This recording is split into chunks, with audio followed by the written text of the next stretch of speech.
आज जो कार्यक्रम है इसकी बात शुरू करने के पहले मैं 1 मिनट में 2-3 बातें कहना चाहता हूँ। अभी G20 के टूरिज़्म वर्किंग ग्रुप का सफलतापूर्वक आयोजन यहाँ हुआ। तब से लेकर के आज तक जो राष्ट्रीय स्तर नेशनल इवेंट यहाँ हुई हैं उसमें 2-4 का मैं जिक्र करना चाहता हूँ। हिंदुस्तान के 17 राज्यों के डेयरी मिनिस्टर्स श्रीनगर में आए। 2 दिन की चर्चा उन्होंने की। भारत सरकार के भी कैबिनेट मिनिस्टर और दोनों स्टेट मिनिस्टर, भारत सरकार का पूरा अमला था। उसके ठीक दूसरे दिन इंडियन सिस्टम ऑफ मेडिसिन से भी देश भर के लोग यहाँ आए और कश्मीर यूनिवर्सिटी में उनका कार्यक्रम था। मेडिकल टूरिज़्म, इंडियन सिस्टम के मेडिकल टूरिज़्म को कैसे कश्मीर में बढ़ावा दिया जा सकता है, ये माननीय प्रधानमंत्री जी के निर्देश पर यह कार्यक्रम श्रीनगर में हुआ। देश भर के चार्टर्ड अकाउंटेंट की पहली बार रेजिडेंशियल मीट अभी श्रीनगर में 3-4 दिन पहले हुई है। रविवार को मैं उनके कार्यक्रम में शरीक हुआ था और कल देश भर के इंजीनियर्स का जो एसोसिएशन है उनकी भी पहली बार मीट श्रीनगर में हुई है। जो बात नरुला जी ने शुरू की थी या मेहता जी ने बताई, मैं उसको थोड़ा आगे बढ़ाने के लिए इसका संदर्भ लिया कि माहौल क्या है कश्मीर का, ये इस बात से समझा जा सकता है। ये सच है कि हमारी यात्रा यहाँ थोड़ा देर से शुरू हुई है। मैं 1 मिनट वो भी लूँगा। मैं 7 अगस्त 2020 को आया था।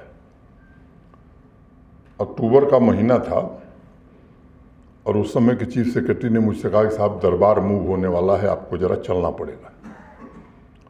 तो अक्टूबर का अंतिम फ्राइडे 28 अक्टूबर था।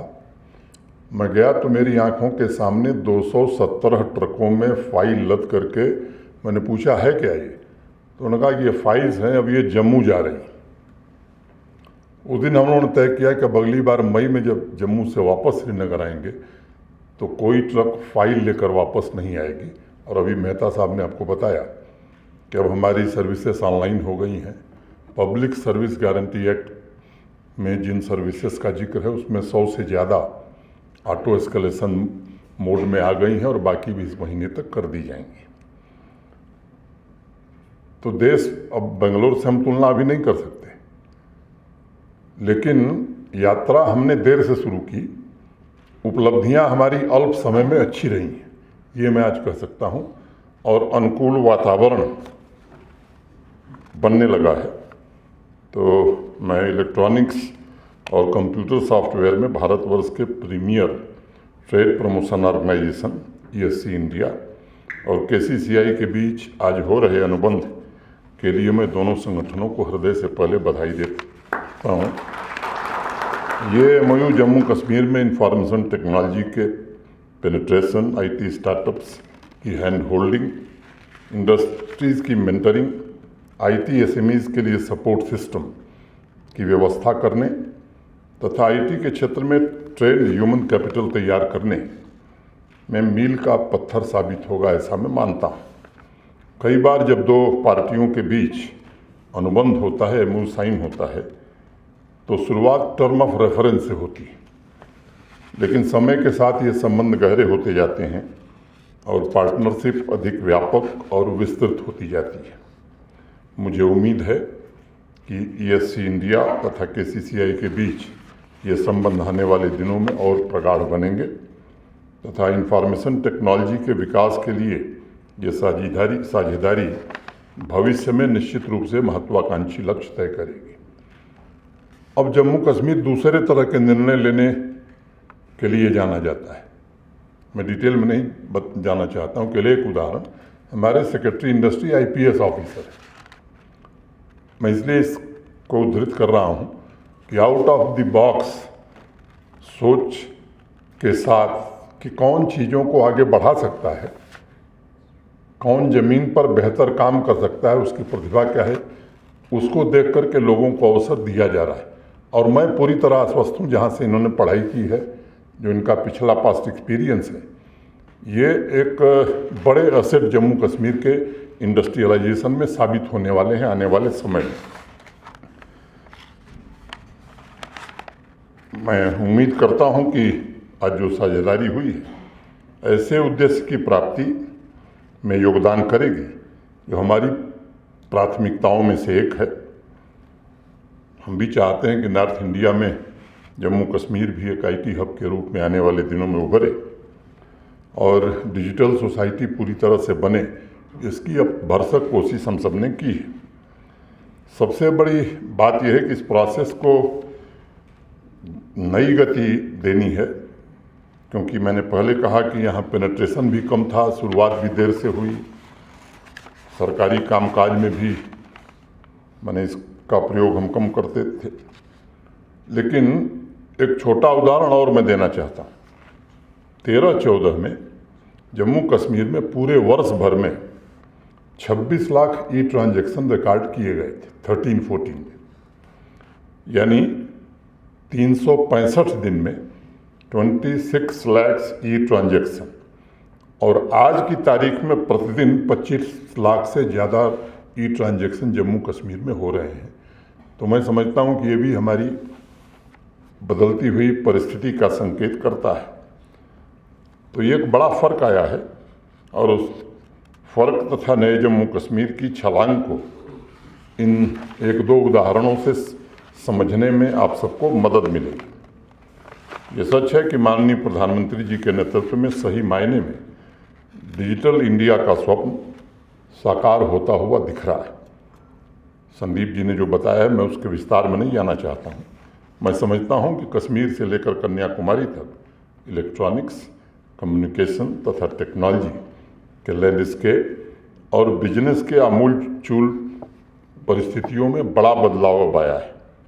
मुझे स्मरण है, इंडियन मोबाइल कांग्रेस मैंने ही शुरू की थी जब मैं मंत्री था। पिछली बार जब प्रधानमंत्री जी वहाँ देश को संबोधित कर रहे थे, तो जो बात उन्होंने कही कि नया भारत केवल टेक्नोलॉजी के कंज्यूमर के रूप में नहीं रहेगा, बल्कि टेक्नोलॉजी के डेवलपमेंट और इम्प्लीमेंटेशन में भी भारत की महत्वपूर्ण भूमिका होगी। प्रधानमंत्री जी का जो स्टेटमेंट है, मैं समझता हूं कि सेक्टर से जुड़ी संस्थाओं, पदाधिकारियों तथा प्रोफेशनल्स के लिए भविष्य का विजन तय करती है। और इस बात को सबने महसूस किया है कि अनेक सेक्टर्स में आज हम प्रधानमंत्री जी के विजन के अनुरूप बड़ी उपलब्धियां भी हासिल कर रहे हैं। अभी इन्होंने बताया कि मोबाइल मैन्युफैक्चरिंग में हम कहाँ पहुँच गए, लेकिन ये भी सच है कि मोबाइल की डिज़ाइन अभी भी बहुत कम कंपनियां, इंडियन कंपनियां कर रही हैं, बट कुछ कंपनियों ने शुरू किया है। मैं व्यक्तिगत रूप से भी उनमें से कुछ को जानता हूँ। उस दिशा में भी हम आगे बढ़ रहे हैं। भारतवर्ष आज विश्व का सिर्फ दूसरा सबसे बड़ा मोबाइल यूज़र ही नहीं है, बल्कि संदीप ने बताया कि दूसरा बड़ा मोबाइल मैन्युफैक्चरर भी बन गया है। 3 सालों में भारत का इलेक्ट्रॉनिक्स का एक्सपोर्ट 3 गुना से ज़्यादा बढ़ा है। अब सेमीकंडक्टर की मैन्युफैक्चरिंग की संभावनाएं उत्पन्न हो गई हैं और मुझे लगता है कि परिणाम जल्द दिखाई पड़ेगा। ये उपलब्धियां देश के कुशल प्रोफेशनल्स के कमिटमेंट का भी प्रतीक है, जो आईटी और आईटी आधारित सेवाओं के क्षेत्र में उत्कृष्टता के नए मानदंड स्थापित करने के लिए आतुर है।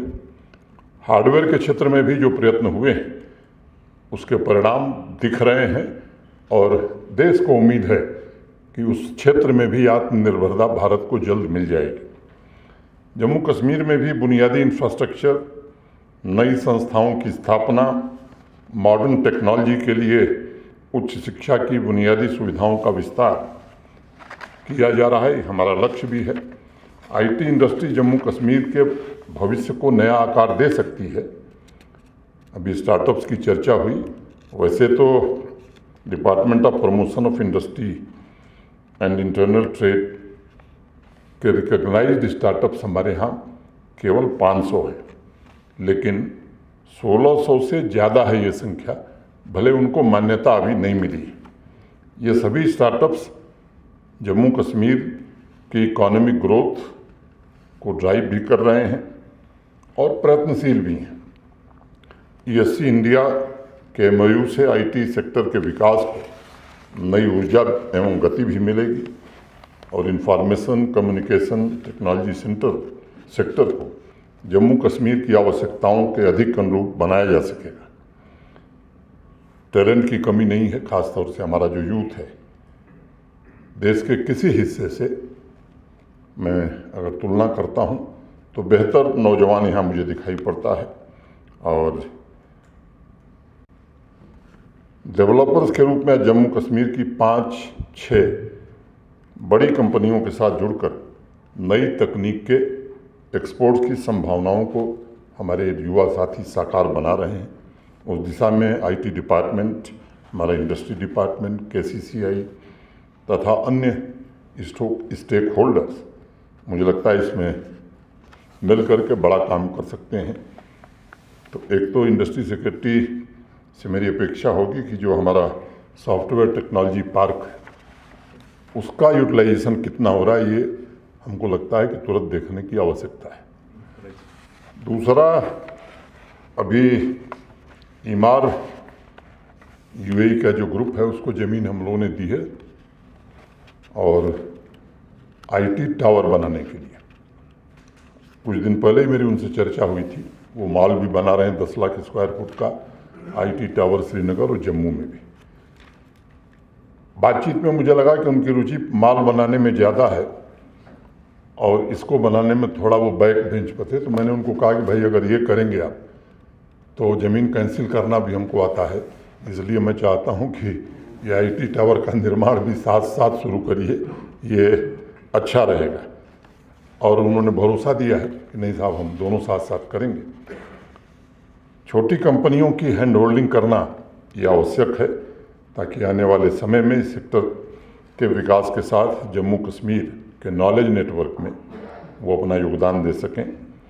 आज अनेक छोटी छोटी IT कंपनीज ऑपरेट हो रही हैं यहाँ। इस MOU के माध्यम से उनकी मेंटरिंग पर फोकस करके हम IT सेक्टर में सरकारी और निजी भागीदारी दोनों को एक साथ प्रमोट कर सकते हैं। I can confidently say there are enormous potentials and opportunities which are waiting to be tapped. The growth of the technology revolution and the recent interest shown by foreign companies to tap into our skilled manpower base will enable youth to take Jammu Kashmir towards new era of growth and technological innovation. The phenomenal success of IT firms of J&K such as BQE, Ixar Software symbolizes the transformation and potential for growth that will create new businesses and employment opportunities. With the help of ESC India and their vast global network, we can not only build on the gains of ongoing industrialization, but also unleash the creativity and enterprise talent latent in our young entrepreneurs and startup founders. एक और महत्वपूर्ण area की ओर मैं ध्यान आकर्षित करना चाहूँगा जिसमें आपका सहयोग मुझे अपेक्षित है।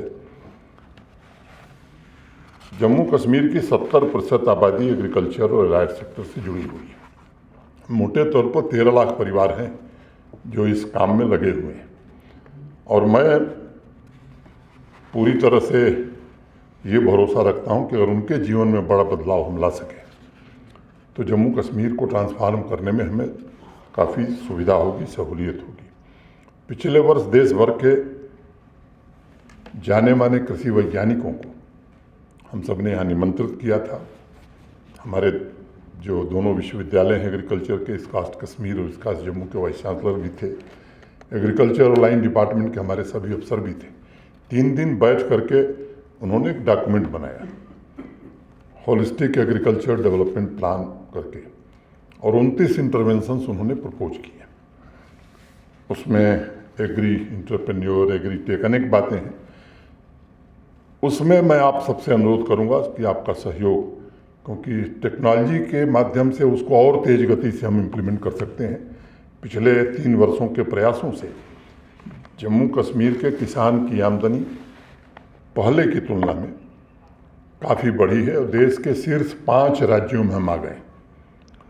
शीर्ष 5 राज्यों में हम आ गए। नेशनल एवरेज से हम काफ़ी आगे हैं, लेकिन हमारा लक्ष्य है कि ये holistic agriculture development plan implement करने के बाद देश में हमारा स्थान नंबर 1 ही रहना चाहिए, और इसमें मैं आप सबका सहयोग चाहूँगा।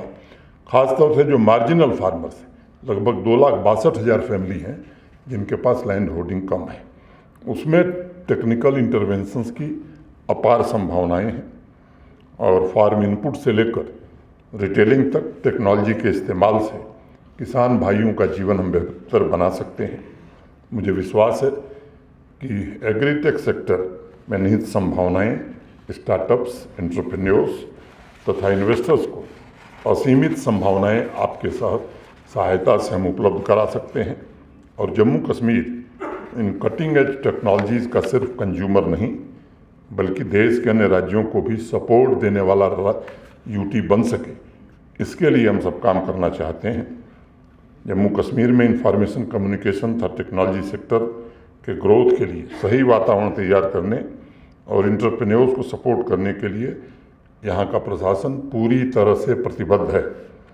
हम भविष्य की उस दहलीज पर खड़े हैं जिसमें टेक्नोलॉजी और आईटी एंटरप्रेन्योर्स का सबसे महत्वपूर्ण योगदान हो सकता है। मैं समझता हूँ आज एक ऐसी शुरुआत हुई है जो हमारे स्किल्ड और मजबूत ह्यूमन रिसोर्स के आधार का लाभ उठाकर जम्मू कश्मीर को आईटी सेक्टर का इनोवेशन सेंटर बना सकता है। मैं एक बार पुनः ESC इंडिया तथा KCCI को इस MOU के लिए बहुत बहुत बधाई देता हूँ, शुभकामनाएं देता हूँ, और उम्मीद करता हूँ कि एक और MOU की चर्चा हुई तो वो भी शीघ्र हम सब अपन देख सकेंगे। इतनी ही बात कह के यहाँ उपस्थित सभी लोगों के प्रति आदर व्यक्त करते हुए, उनके प्रति हृदय से कृतज्ञता ज्ञापित करते हुए, जो लोग बाहर से आए हैं उनका मैं एक बार स्वागत भी करता हूँ, अपनी बात पूरी करता हूँ। धन्यवाद। जय हिंद।